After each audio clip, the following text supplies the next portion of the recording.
Hi, this is our finished product for the Engineering 122 Class 002 2024 Fall Expo.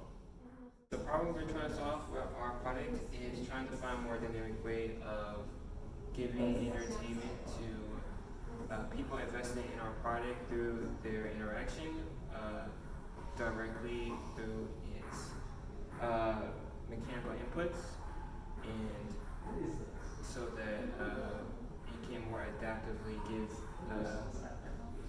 the person that's investing in our product a more auditory media experience.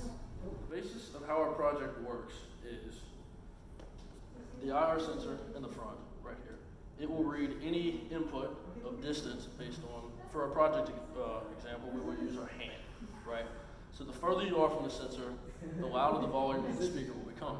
The closer you are, the quieter the volume of the speaker will become. And this provides our dynamic interaction that we want between people and smart devices that will provide a more pleasurable audio experience, free of human intervention, basically. And the basis of how this works, the IR sensor takes any physical input, and it then displays that or relays it back to our Arduino. Our Arduino is essentially going to run the entire brains part of this project.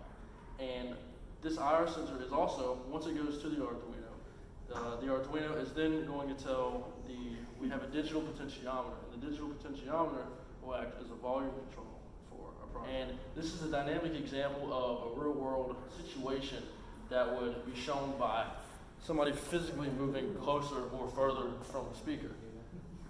In our example presentation, we'll be using our hand. And once this input from the IR sensor is received, it will then be sent to the Arduino, and we also have a digital potentiometer which will act as the volume control for our speaker.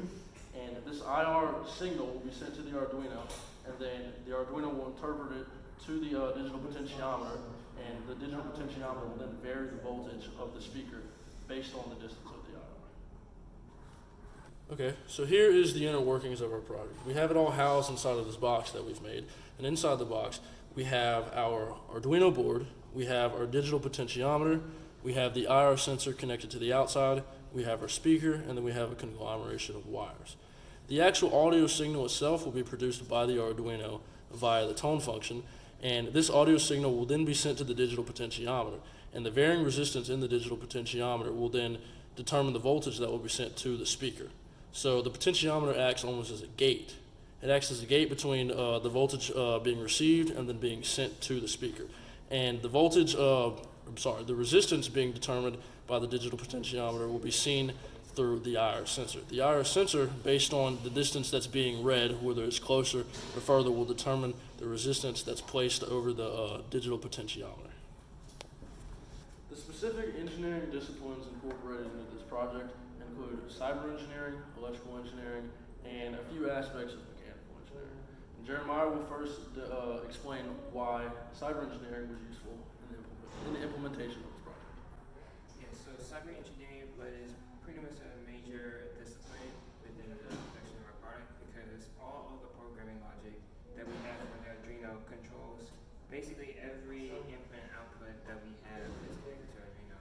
This includes the speaker, the IR sensor, the digital potentiometer, and all of the circuitry that is involved with the transfer of those inputs and outputs. Yes, and included with the circuitry, electrical engineering. That is the implementation, as well as there's a lot of circuitry that's involved that deals with voltages and currents and resistances.